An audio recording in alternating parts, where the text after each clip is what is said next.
Bismillahirrahmanirrahim.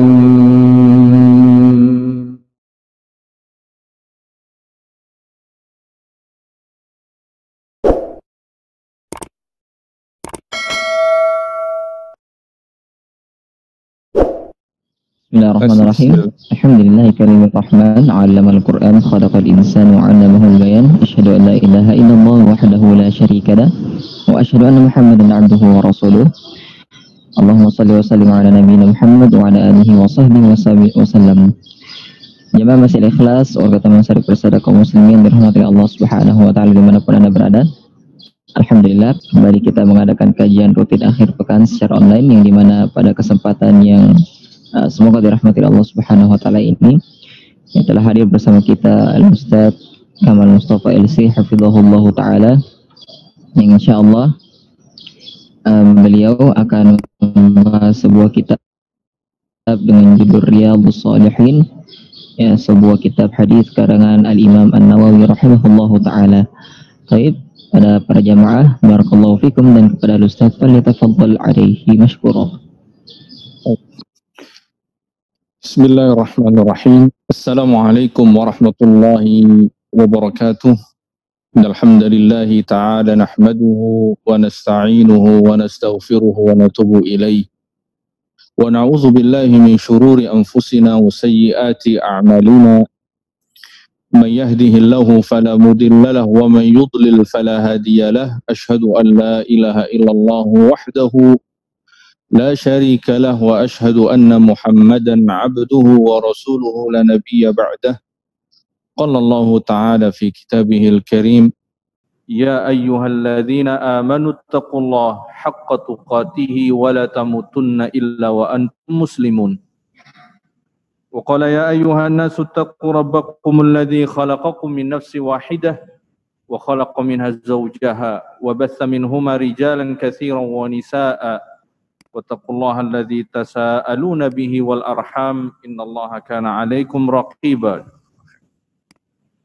قال: يا أيها الذين آمنوا اتقوا الله وقولوا قولا سديدا يصلح لكم أعمالكم ويغفر لكم ذنوبكم ومن يطع الله ورسوله فقد فاز فوزا عظيما. أما بعد.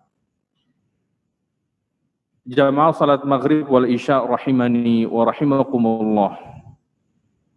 Alhamdulillah, segala pujian hanya milik Allah Tabaraka wa Ta'ala atas nikmat, rahmat, hidayah dan juga taufiknya. Alhamdulillah, pada kesempatan berbahagia di malam hari ini, setelah kita melaksanakan salat maghrib berjamaah, sejenak sebentar lagi juga masuk waktu salat isya.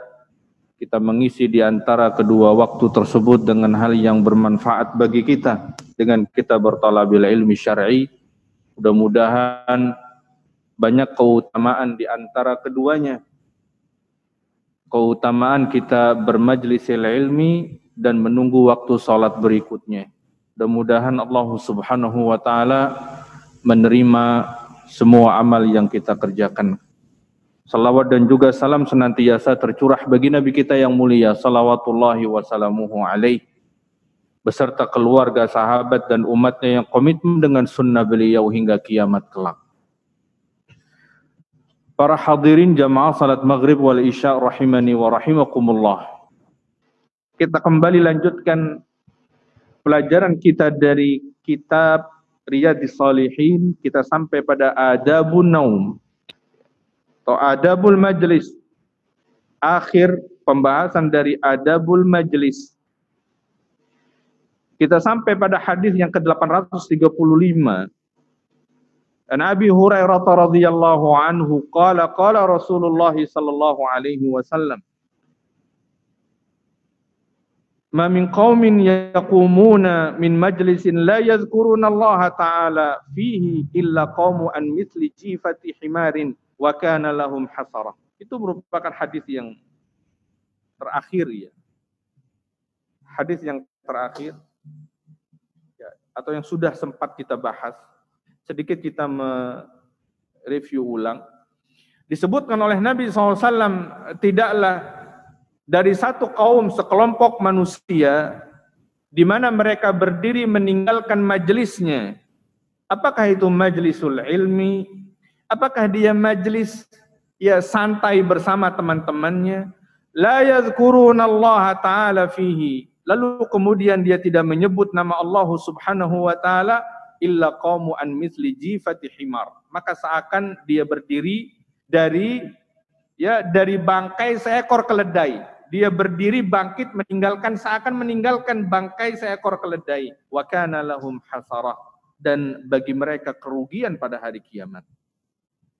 Kemudian dalam hadis berikutnya 836, wa anhu 'anin nabiy sallallahu alaihi wasallam qala ma jalasa qaumun majlisan lam yadhkurullaha ta'ala fihi wa lam yusallu ala nabiyyihim fihi illa kana alaihim tiratun fa in syaa'a 'adzabahum wa in syaa'a ghafara lahum. Hadis yang pertama mengingatkan akan kelalaian yang sering kita lakukan ketika kita bermajelis. Kelalaian yang sering kita lakukan ketika kita bermajelis. Apakah itu majlisil ilmi atau majelis santai dengan teman-teman kita. Kata Nabi SAW, ma jalasa qaumun majlisan, tidaklah duduk satu kaum, sekelompok orang dalam sebuah majelis yang tidak sama sekali dia menyebut di dalamnya nama Allah. Apakah sekedar dia beristighfar? Apakah sekedar dia bertasbih? Ya. Pada intinya dia menyebut nama Allah. Artinya di sela-sela majelisnya, ya seseorang tidak kosong dari berzikir kepada Allah Subhanahu wa Ta'ala. Atau beristighfar, astagfirullah wa atubu ilaih. Ya, dan tidak mengganggu suasana kita bermajelis sedikit pun. Apakah itu majelis santai sekalipun. Walam yusallu ala nabiyyihim fih, dan ya juga nggak bersalawat kepada Nabi Sallallahu Alaihi Wasallam di tengah majelisnya. Kan nggak mesti rame-rame, nggak mesti sama-sama, nggak mesti harus terdengar. Ya. Yang terpenting dia berzikir menyebut nama Allah baik dengan tasbih, tahmid atau yang lainnya. Ataukah dia bersalawat kepada Nabi Sallallahu Alaihi Wasallam atau alaihi salatu wassalam, ya. Illa kana alaihim tiratun, kata Nabi Sallallahu Alaihi Wasallam, kecuali Allah akan timpakan padanya kekurangan, tirah, naqsun, ya. Yang dimaksud dengan tirah kekurangan, ada yang kurang dalam dirinya. Fa insya'a 'adzabahum, apabila Allah Subhanahu wa Ta'ala berkehendak menghukumnya, maka Allah akan menghukumnya. Dan apabila Allah berkehendak mengampuninya, maka Allah akan mengampuninya. Hadis rawahu Tirmidzi wa qala hadisun hasan. Nah, ini hadis di antara hadis yang menganjurkan kita ya untuk senantiasa berzikir kepada Allah ya dalam setiap kesempatan kita, selama di tempat-tempat yang memang ya terhormat untuk kita menyebut nama Allah Subhanahu wa Ta'ala. Nah, hadis ini mengingatkan kita akan kelalaian yang sering terjadi dalam kehidupan kita ketika kita bermajelis. Ya. Apa pelajaran yang bisa kita ambil dari hadis tersebut? Disebutkan oleh penulis wujub zikrullahi wassalat ala rasulihi li'anna man tarakaha kanat alaihi taba'ah. Ya. Hadis ini mengisyaratkan akan ya wajibnya kita senantiasa mengingat Allah Subhanahu wa Ta'ala. Ya. Dalam hal ini ketika bermajelis. Ya. Atau dalam kesempatan lain di situ ada sela di antara kegiatan kita, maka berzikirlah kepada Allah dengan zikir yang ringan. Tidak harus bersama-sama, tidak harus dengan suara keras. Pada intinya kita menyebut nama Allah Subhanahu wa Ta'ala. Ketika kita hendak makan baca bismillah, itu zikir. Setelah makan kita mengucapkan alhamdulillahilladzi at'amani hadza wa razaqani, itu juga zikir. Jadi Dalam setiap kesempatannya tidak luput dari lisannya, tidak kering lisannya dari dia menyebut nama Allah Subhanahu wa taala. Kemudian pelajaran yang kedua bisa kita ambil, kullun jalasa majlisan wa ghafala an dzikrillah istahaqqal adzab min Allah wa dzalika anna man nasiya dzikrallahi was salata ala rasulih sallallahu alaihi wasallam kanu fi wuqufihim inda hududillahi ansafa yaqauna fil haram wa ma yaskhatallahu wa yu'adzibuna bisabab martakabuh. Bahwa setiap orang yang duduk di tengah majelis lalu kemudian dia lalai dari menyebut nama Allah Subhanahu wa taala, tidak sama sekali dia menyebut nama Allah, ya, apakah dalam majelisnya ya tidak dibuka dengan puja-pujian atau ditutup diakhiri dengan kafaratul majlis, yaitu sudah zikir sebetulnya, ya, atau di sela-sela dengan zikir yang ringan, subhanallah, alhamdulillah dan yang lainnya, ya, maka orang yang lalai dari mengingat Allah Subhanahu wa taala, hakikatnya dia berhak mendapat hukuman dari Allah. Ya. Begitu pula ketika seseorang lupa bersalawat kepada Nabi sallallahu alaihi wasallam. Ya, di mana Nabi memotivasi kita, kata beliau, al-bakhilu ya man dzukira ismi indahu lam yusalli alaihi. Kama qala Nabi SAW, kata beliau, orang yang bakhil pelit adalah orang yang ketika disebutkan namaku di sisinya dan dia tidak bersalawat kepadamu, kata Nabi SAW.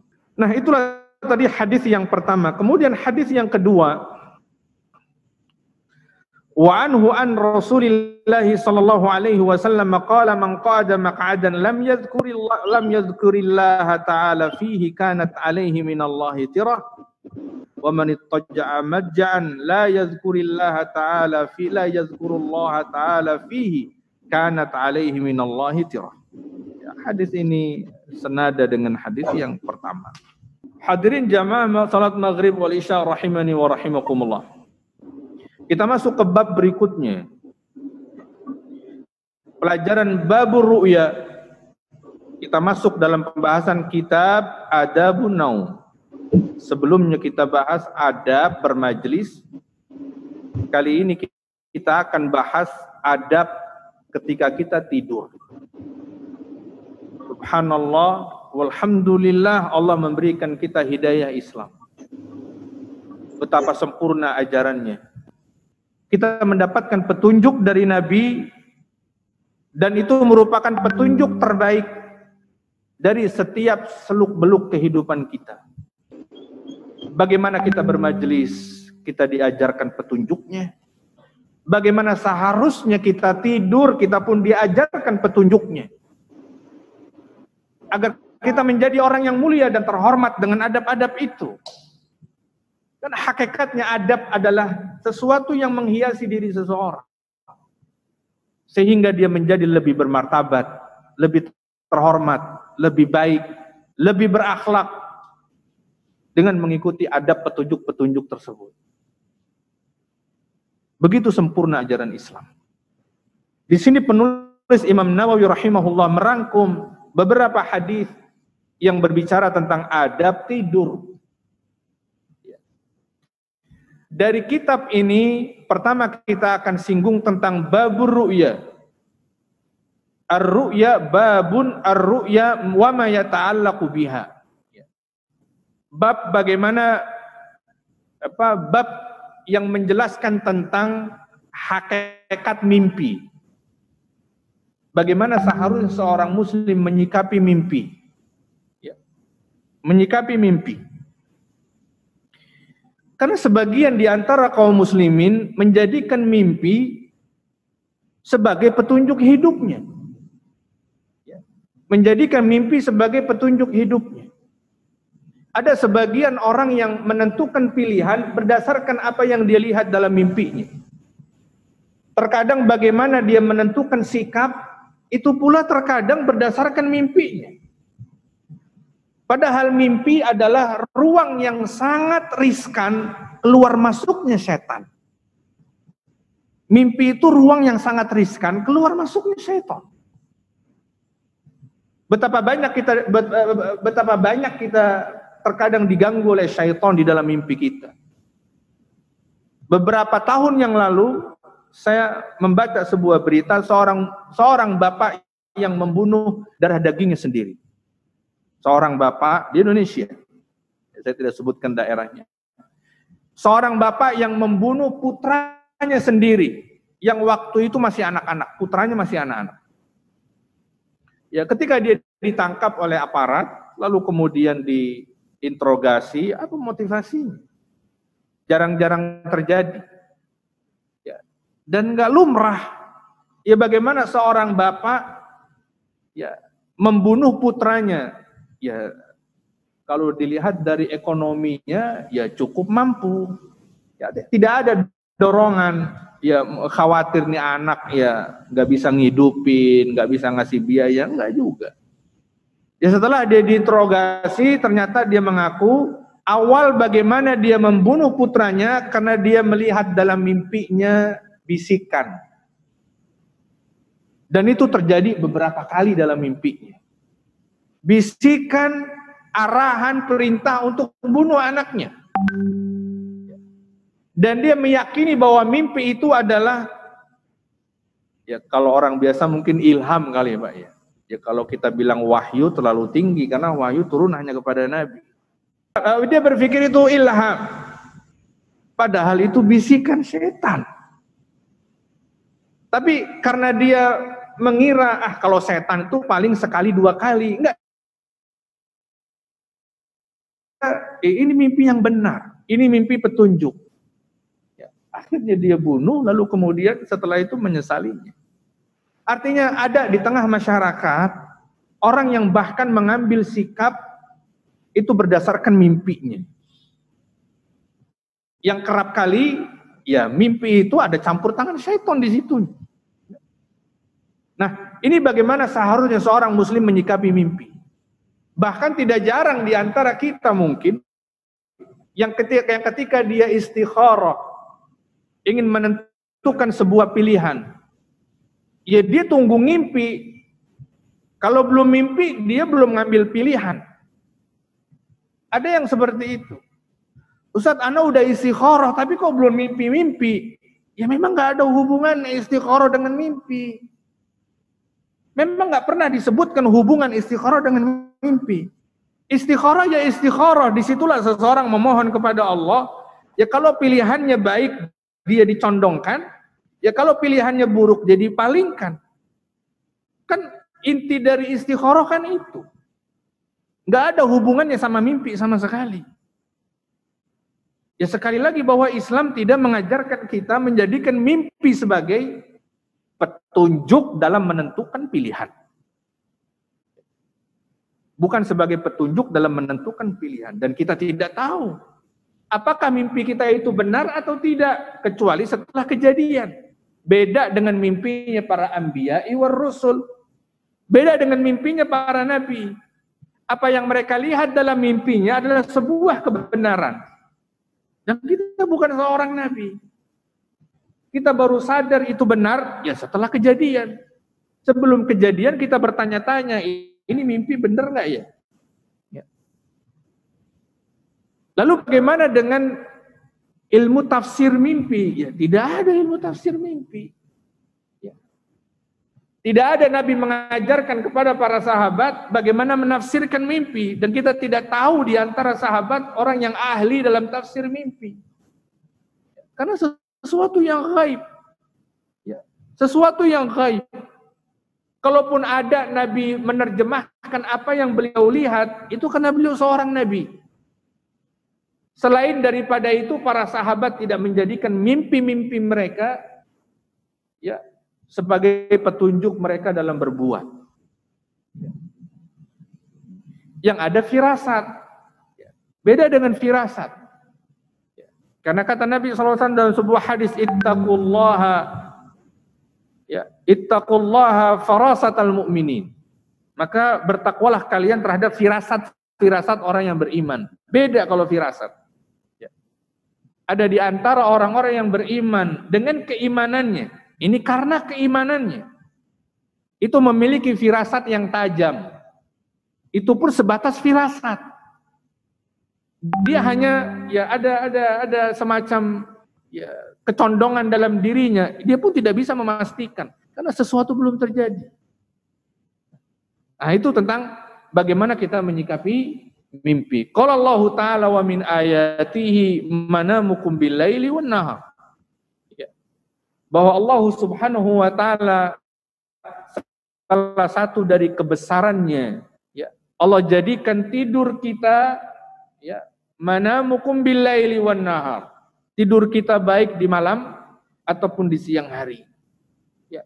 Tidur ya, di mana manusia tidur baik di malam ataupun di siang hari. Kemudian hadis yang pertama, wa an Abi Hurairah radhiyallahu anhu qala sami'tu Rasulullah sallallahu alaihi wasallam yaqul lam yabqa minan nubuwwati illa al-mubasysyarat qalu wa mal mubasysyarat ya Rasulullah qala ar-ru'ya as-salihah rawahu Bukhari. Dijelaskan oleh Nabi Shallallahu Alaihi Wasallam. Abu Hurairah menceritakan, aku mendengar Nabi Shallallahu Alaihi Wasallam bersabda, tidak ada yang tersisa dari masa kenabian kecuali apa yang disebut dengan mubasyirat. Ya. Dengan mubasyirat, yaitu kabar-kabar gembira. Nggak ada yang sisa dari kenabian ya kecuali berupa kabar-kabar gembira. Qalu wa mal mubasyirat, sahabat bertanya, ya Rasulullah, apa yang Anda maksud dengan mubasyirat? Apa yang Anda maksud dengan kabar-kabar gembira? Kata Nabi SAW, ar-ru'ya salihah, yaitu mimpi yang baik. Mimpi yang baik yang barulah seseorang menyadarinya itu mimpi baik ya setelah kejadian. Nah, apa pelajaran yang bisa diambil dari hadis tersebut? Kata penulis, ma yarahul abdu fi manamihi fa imma an yakuna ru'ya wa imma an yakuna hilman wal awwalu huwal murad was tsani minasyaiton. Kata penulis, apa yang dilihat oleh seseorang dalam tidurnya, dalam mimpinya. Dalam tidurnya, boleh jadi dia adalah mimpi, ya, dia nggak bisa memastikan. Boleh jadi itu adalah mimpi, atau boleh jadi memang itu gangguan syaitan. Ya. Boleh jadi itu adalah mimpi, dan boleh jadi itu gangguan syaitan, dan susah kita untuk membedakan antara keduanya. Susah kita membedakan antara keduanya. Kemudian pelajaran yang kedua, ar-ru'ya la yaraha illal mu'min. Wa qad tara lahu wa hiya fi kulli halin muta'alliqatin bihi wa hiya ikramu minallahi li 'abdihi wa hiya qalilatun fi ghairihi. Bahwa mimpi yang baik ya. Mimpi yang baik tidaklah dilihat oleh seorang mukmin. Dia hanya melihat dalam mimpinya, tapi nggak tahu apakah akan terjadi atau kapan akan terjadi apa yang dia lihat. Jadi mimpi ini dikatakan oleh Nabi SAW sebagai kabar gembira. Namun seseorang tidak bisa memastikan kapan kejadiannya akan terjadi atau apakah dia akan terjadi, nggak bisa memastikannya.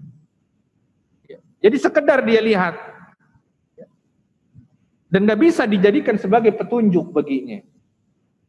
Ini pun terjadi pada orang-orang beriman mukmin. Wahia ikramu minallahi li 'abdihi wa hiya qalilatun fi ghairihi, dan itu adalah bentuk penghormatan, kemuliaan yang Allah berikan kepada seseorang dan itu amat langka kejadiannya. Jadi peluangnya sangat kecil, Pak. Dan amat sulit kita meyakinkan kita itu adalah mimpi yang benar. Ya. Bukan tidak ada, akan tetapi sulit bagi kita menentukan mimpi itu benar. Ya. Ar-ru'ya juz'un min ajza'in nubuwah. Ya. Hadis di atas menjelaskan bahwa mimpi yang dilihat seorang mukmin adalah salah satu dari bagian kenabian Rasulullah sallallahu alaihi wasallam. Karena dikabarkan oleh Nabi SAW tidak ada yang tersisa dari kenabian kecuali mubasysyirat. Dan mimpi yang benar itu bagian dari kenabian Rasulullah sallallahu alaihi wasallam. Ya. Artinya tidak merubah status seseorang juga. Ya. Kemudian hadis yang kedua yang terakhir dalam bab ini, wa anhu anna an-nabiy sallallahu alaihi wasallam qala idza iqtaraba az-zamanu lam takad ru'yal mu'min takdzibu wa ru'yal mu'min juz'un min 46 juz'an minan nubuwah muttafaqun alaihi wa fi riwayatin usaddiqukum ru'ya asdaqukum ru'ya asdaqukum haditsan. Dijelaskan oleh Nabi sallallahu alaihi wasallam, apabila zaman semakin dekat, maksudnya dengan akhir zaman, idza iqtarabaz zaman, ya. Di situ para ulama menjelaskan ada dua maksud. Perkataan Nabi idza iqtarabaz zaman, apabila zaman semakin dekat, maksudnya taqarrubuz zaman lail wa zamanun nahar, berdekatannya waktu malam dan waktu siang. Ya, berdekatannya waktu malam dan waktu siang. Seperti pada musim-musim semi, yaitu begitu berdekatan, kadang siangnya hanya sekian jam. Ya. Artinya dengan waktu malam, untuk datang waktu malam lagi begitu cepat, berkurang waktunya, tidak 12 jam misalkan. Ya, sebagaimana ya normal di negeri kita, di musim semi, di beberapa belahan dunia, ya kadang waktu malamnya yang begitu singkat, atau waktunya begitu singkat, jadi antara satu malam ke malam berikutnya demikian cepat. Hanya beberapa jam saja kadang. Ya, hanya beberapa jam saja. Ya. Itu makna yang pertama. Makna yang kedua, iqtirabuz zaman, intihau muddatihi idza dana qiyamus sa'ah. Maksudnya zaman semakin dekat, maksudnya dekat kepada hari kiamat. Ya. Dekat pada hari kiamat. Allahu a'lamu bissawab, kata penulis, zahir hadisnya menunjukkan kepada makna yang kedua. Maksudnya apabila zaman sudah semakin dekat dengan hari kiamat. Ya, zaman sudah semakin dekat dengan hari kiamat. Lam takad ru'yal mu'min, ya, takdzibu wa ru'yal mu'min juz'un min 46 juz'an minan nubuwah. Di mana ru'yah, mimpi seorang mukmin, ya, hampir didustakan. Ya. Wa ru'yal mu'min juz'un min 46 juz'an minan nubuwah, dan mimpi seorang mukmin adalah satu bagian dari 46 bagian dari kenabian. Adalah satu bagian dari 46 bagian dari kenabian. Ya. Asdaqukum ru'ya asdaqukum hadisan. Apa pelajaran dari hadis yang terakhir? Kata penulis, idza tarabatis sa'atu wa qubida aktsarul ilmi. Apabila hari kiamat semakin dekat dan dicabutnya, ya, banyak ilmu, ya, dan dicabutnya ilmu, wa durisat ma'alimud diyanah bil haraji wal fitnah, ya, dan kemudian dipelajarinya, ya,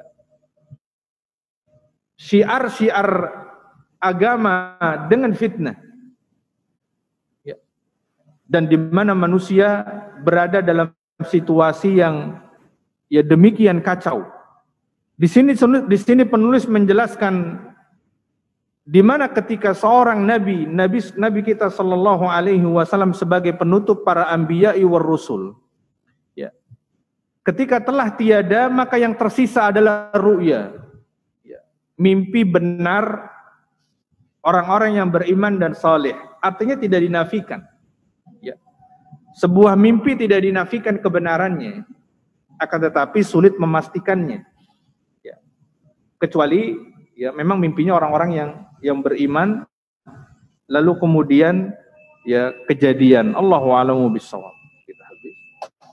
Insyaallah taala kita lanjutkan pembahasan hadis terakhir kita pada kesempatan berikutnya. Wassallallahu ala nabiyina Muhammadin subhanakallahumma wa bihamdika asyhadu an la ilaha illa anta astaghfiruka wa atubu ilaik. Assalamualaikum warahmatullahi wabarakatuh.